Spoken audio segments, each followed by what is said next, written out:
남편에게 존중받는 아내, 남편에게 무시당하는 아내, 이 둘을 가르는 결정적인 차이는 과연 뭘까요? 혹시 그 차이가 여성의 외모나 경제력, 잠자리 스킬, 혹은 헌신적인 성격, 이런 것들이라고 생각하시나요? 8년간 수많은 아내분들을 코칭해 드리면서 제가 알게 된 진실은 이 둘의 차이가 단 하나에 불과했다는 겁니다. 오늘은 그 단 하나의 결정적인 차이가 무엇인지, 그리고 어떻게 하면 존중받는 아내가 될 수 있는지 명확하게 알려드리겠습니다. 이 영상 끝까지 봐주세요.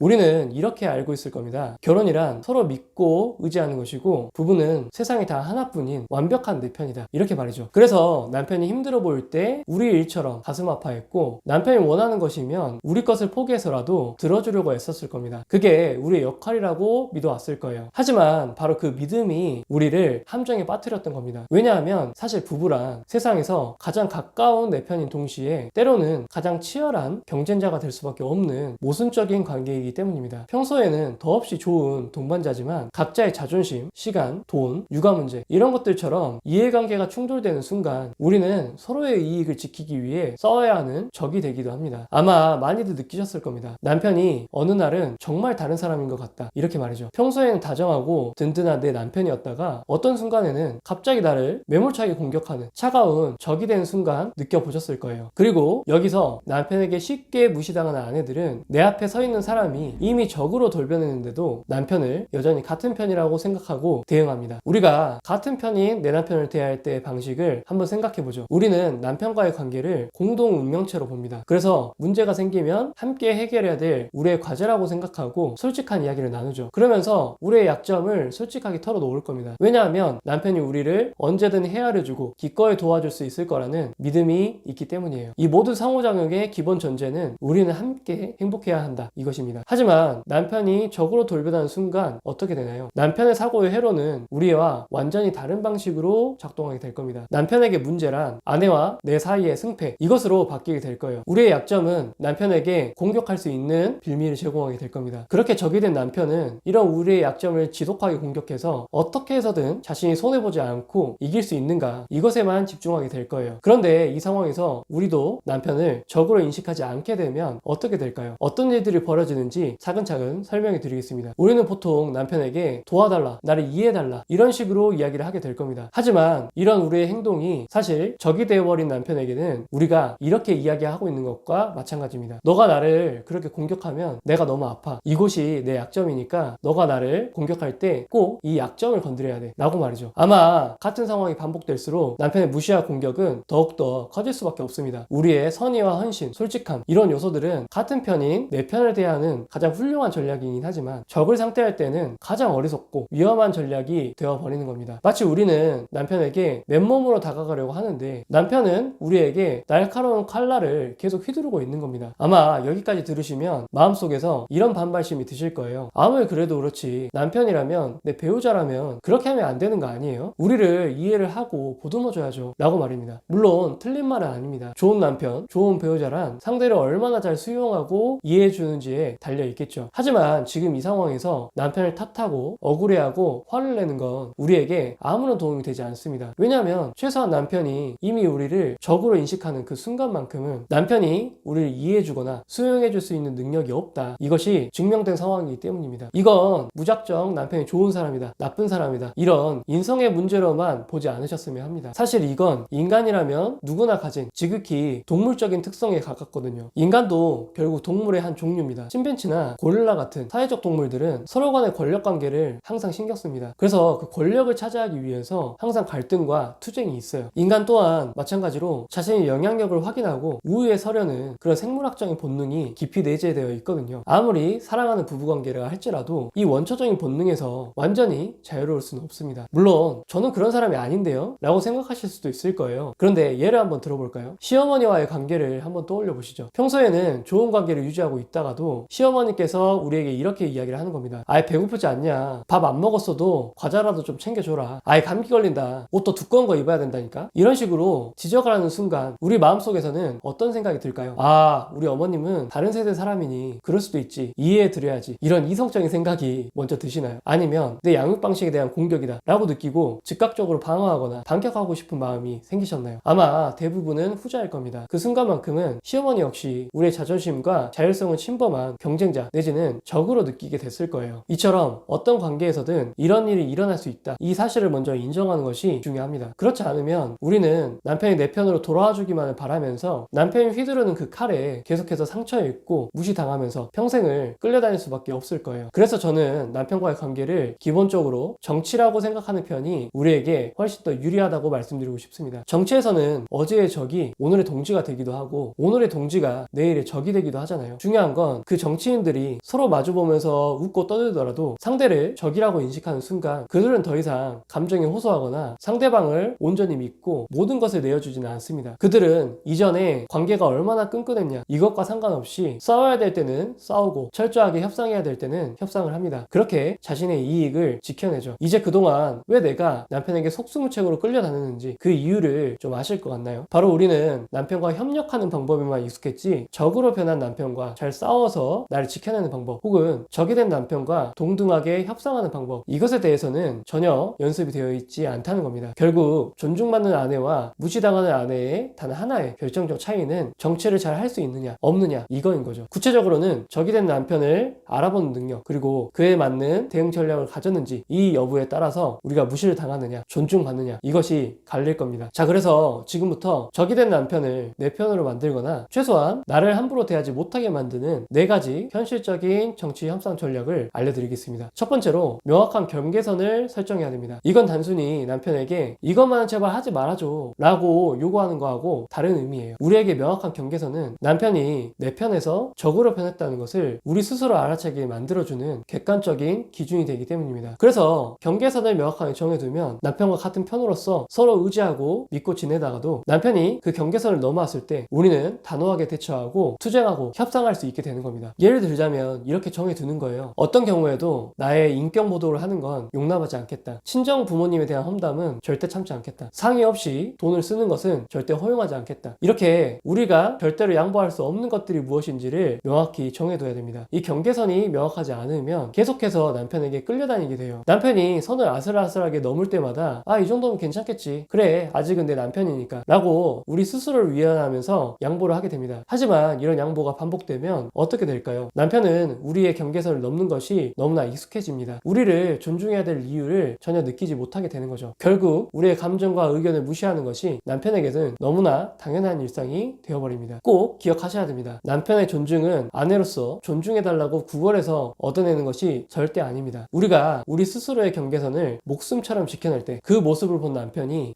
이 사람은 함부로 대해서는 절대 안 되구나. 이걸 스스로 깨닫고 조심하게 되는 거예요. 두 번째는 감정이 아닌 서로의 이익으로 협상을 해야 됩니다. 우리는 적으로 변한 남편에게 가장 흔하게 하는 실수가 있습니다. 바로 감정에 호소하는 건데요. 내가 너무 좀 힘드니까 제발 좀 도와줘. 너 때문에 너무 서운해. 이렇게 말을 하면서 눈물로 호소를 하는 거예요. 내 편이었던 남편이라면 이 눈물에 마음이 약해지긴 했겠죠. 하지만 기억하셔야 됩니다. 남편이 적이 된 상태라면 우리의 감정은 남편이 해결해 줄 수 있는 문제가 절대 아니에요. 오히려 우리의 나약함을 보여주게 되는 것이라는 걸 기억해야 됩니다. 우리의 눈물 섞인 호소는 남편에게는 다 너 때문이야 라고 하는 비난으로 들릴 뿐이에요. 그래서 남편의 방어 기제와 공격성만 자극하게 되죠. 모든 협상에서의 기본 중의 기본은 감정을 배제하고 상대방과 나의 이익을 파고드는 겁니다. 핵심은 남편이 아내를 위해 희생한다 이렇게 느끼게 만드는 게 아니라 본인에게도 이득이 되기 때문에 기꺼이 움직이게 만든다라는 것입니다. 예를 들어 우리는 육아나 집안일에 자발적으로 참여하지 않는 남편이 너무 싫을 겁니다. 그래서 나 혼자 애 보고 밥하느라 너무 힘들어 죽겠어. 당신은 왜 매일 나 몰라라 해? 라는 말을 자주 할 수도 있을 거예요. 하지만 이런 방식이 협상에는 아무런 도움이 되지 않는다는 걸 이미 알고 있을 겁니다. 오히려 남편은 일부러라도 우리를 돕지 않으려고 할 거예요. 이것 대신 감정을 좀 빼고 이렇게 말한다면 어떨까요? 자기가 딱 15분만 아이랑 놀아주면 내가 저녁 준비를 바로 끝낼 수 있을 것 같아. 그러면 우리 둘 다 편안하게 소파에 앉아서 TV 볼 수 있는 시간이 30분은 더 생길 것 같아. 어때? 라고 말이죠. 차이가 느껴지시나요? 첫 번째 말은 나만의 고통을 강조하지만 두 번째 말은 우리의 편안함이라는 공동의 이익을 명확하게 제시하게 됩니다. 이건 이걸 남편이 제대로 이해하기만 한다면 남편이 마지못해 우리를 좋아준다 이런 생각 대신 자신의 휴식 시간을 더 빨리 확보한다 이런 생각으로 움직이게 될 거예요. 물론 이렇게 말한다고 해서 남편이 우리의 말을 무조건 들어줄 거라는 보장은 없습니다. 하지만 중요한 건 감정을 쏙 빼고 협상을 시도해 봤을 때 적어도 우리가 약점을 드러내지는 않는다는 겁니다. 남편과의 정치나 협상에서 우리가 최소한 남편에게 끌려다니지는 않게 될 거예요. 세 번째는 전략적 침묵과 거리두기를 활용하는 겁니다. 남편이 우리에게 비난의 화살을 쏘아댈 때 우리는 본능적으로 맞서 싸우거나 변명하면서 그 흙탕물 싸움에 뛰어들 겁니다. 그리고 어떻게 해서든 그 싸움의 끝을 보려고 할 거예요. 하지만 적이 된 남편과 감정적인 말싸움에서 이기는 사람은 존재하지 않을 겁니다. 논리적이고 이성적인 대화가 불가능한 상황이기 때문이에요. 이럴 때 가장 현명한 정치인 또는 협상가라면 싸움에 참여하지 않을 겁니다. 특히 우리 스스로가 불리한 싸움에서는 더더욱 의도적으로 멈추고 조용히 자리를 피하는 게 이기는 방식입니다. 남편이 우리를 몰아붙이기 시작한다면 똑같이 감정적으로 맞서는 대신 차분하지만 단호한 목소리로 이렇게 말을 하는 겁니다. 지금은 내가 이야기할 기분이 아니야. 너도 나도 감정이 좀 격한 것 같으니까 다음에 다시 이야기해. 이렇게 이야기를 하고 자리를 떠버리는 거예요. 이렇게 말씀드리면 이 전략이 별것 아닌 것처럼 느껴질 겁니다. 하지만 실제 협상의 전문가들은 이 상황을 자주 활용해요. 이건 협상에서 교착 상태를 의도적으로 만드는 지능적인 전략이기 때문입니다. 먼저 이렇게 교착 상태를 만들면 싸움의 주도권을 뺏기지 않게 돼요. 남편이 우리에게 일방적으로 비난을 퍼붓고 있을 때 우리는 남편이 만들어 놓은 불리한 싸움판에 속수무책으로 끌려 들어가게 됩니다. 하지만 이 싸움을 우리가 의도적으로 중단시키는 순간 상황은 반전이 돼요. 이 협상을 계속 할지 언제 다시 재개할지 이걸 결정하는 칼자루가 우리에게 있기 때문입니다. 또한 상대에게 자기 스스로를 돌아볼 수 있는 기회를 제공하기도 해요. 우리가 감정적으로 맞받아치지 않고 자리를 떠나면 남편은 홀로 남겨집니다. 우리에게 자신의 화를 퍼부으면서 해결할 수가 없으니 이제 그 화를 본인 스스로 다뤄야 돼요. 물론 이 짧은 시간에 남편이 깊은 반성을 한다 이건 바라진 마세요. 하지만 최소한 내 행동이 과했나 정도는 생각해 볼 수 있을 거예요. 이렇게 우리가 일방적으로 분리할 때나 내가 어떻게 이 사람을 상대해야 되지? 라는 생각이 들 때에는 침묵하거나 피해도 됩니다. 이게 주도권을 뺏기지 않을 수 있는 가장 강력한 무기가 될 거예요. 네 번째는 사실 가장 중요한 것일 수 있습니다. 바로 우리의 정치 자본을 쌓아 나가기 시작하셔야 됩니다. 이 정치 자본이라는 말이 조금은 어색하실 수 있을 겁니다. 하지만 정치나 협상 분야에서는 매우 중요한 개념이에요. 그 핵심은 간단합니다. 힘이라고 하는 건 필요할 때 갑자기 생기는 게 아니라 평소에 미리 만들어두는 것이다 라는 걸 의미하거든요. 평소에 우리가 가진 선택지가 많고 우리를 지지하는 사람이 많을수록 정작 협상이 필요할 때 우리는 굳이 목소리를 높이지 않아도 돼요. 그렇게 해도 자연스럽게 우리의 의견에 무게가 실리게 되기 때문입니다. 이렇게 미리 쌓아둔 영향력을 정치 자본이라고 부릅니다. 부부 관계에서 정치 자본이란 어떤 걸까요? 바로 상대방에게 아쉬운 소리를 하지 않아도 되는 힘, 즉 의존하지 않을 수 있는 힘, 이것일 겁니다. 우리가 경제적으로 그리고 무엇보다 정서적으로 남편에게 의존하고 있는 게 많을수록 우리는 남편의 결정에 따라 우리의 운명이 좌우되는 의뢰의 입장에서 묶여 있을 거예요. 정치 자본을 쌓는다는 건 바로 이 의존성의 고리를 끊어내는 겁니다. 물론 지금 당장 거창한 걸 막 해야 된다는 게 아닙니다. 다만 하루에 30분이라도 좋으니 책을 읽거나 가벼운 산책을 하거나 비슷한 관심사를 가진 모임에 나가보거나 이런 것들을 끊임없이 해보는 겁니다. 별것 아닌 것 같은 이런 활동들이 왜 우리에게 중요할까요? 바로 남편이 아니어도 괜찮은 나를 만들어주기 때문입니다. 물론 그렇다고 해서 남편의 도움을 지금부터 일방적으로 거부하라는 말씀을 드리는 게 아니에요. 다만 남편의 사랑이나 인정이 우리의 행복의 유일한 조건이 아닐 때 우리는 강력한 정치 자본을 가질 수 있고 관계에서 우위를 점할 수 있습니다. 언제든 이 관계를 떠나도 나는 내 삶을 잘 지킬 수 있다. 우리 안에 이런 자신감이 생겼을 때 우리는 비로소 남편과 동등한 위치에서 협상할 수 있는 진짜 정치 자본을 가지게 됩니다. 협상에 자잘한 여러 가지 기술을 배우는 것보다 장기적으로는 우리가 이 정치 자본의 총량을 꾸준히 늘려가는 것이 훨씬 더 중요합니다. 이것이야말로 우리 스스로를 지키고 관계를 바꾸는 큰 힘이 될 거니까요. 어떠셨나요? 오늘 우리는 남편에게 무시당하는 고통의 진짜 원인이 남편과의 관계에서 정치라는 것이 서툴렀다라는 것을 이야기 드렸습니다. 그리고 이런 정치나 협상을 잘 하기 위한 4가지 방법에 대해서도 알아봤고요. 먼저 이 선을 넘으면 안 된다라는 단호한 경계선을 세워야 된다고 말씀드렸습니다. 그리고 감정적인 호소가 아니라 냉철하게 상대방과 나의 이익 기반으로 협상을 해야 된다 이런 이야기도 드렸고요. 또 불리한 싸움은 굳이 하지 않아도 된다 라고도 말씀드렸고 마지막으로 가장 중요한 부분 남편 없이도 괜찮다 이걸 만드는 게 가장 중요하다고 말씀드렸습니다. 왜냐하면 결국 남편과의 관계는 장기적으로 가는 거고 그럴수록 우리 스스로의 정치 자본을 쌓아 나가는 것이 협상에서 중요한 키가 되기 때문입니다. 아마 결혼이 마치 정글 같은 정치판이라고 제가 말을 해서 어쩌면 이게 너무 차갑 차갑고 냉정하게 들릴 수 있을 겁니다. 하지만 이 현실을 정면으로 마주하고 인정할 때 우리는 비로소 관계의 모든 순간을 지켜낼 수 있는 진짜 지혜를 얻게 될 거예요. 역설적이게도 적이 된 남편에게 현명하게 대응하는 방식을 배우게 되면 우리는 내 편인 남편과 함께하는 순간들을 더 많이 경험하게 될 겁니다. 우리가 더 이상 남편의 공격에 상처받지 않고 무너지지 않게 됐을 때 남편은 더 이상 우리와 적이 될 필요성을 느끼지 못하게 될 거니까요. 우리에게 싸움이 통하지 않는다는 것을 깨달았을 때 남편은 비로소 우리와의 협력이라는 더 나은 선택을 많이 하게 될 겁니다.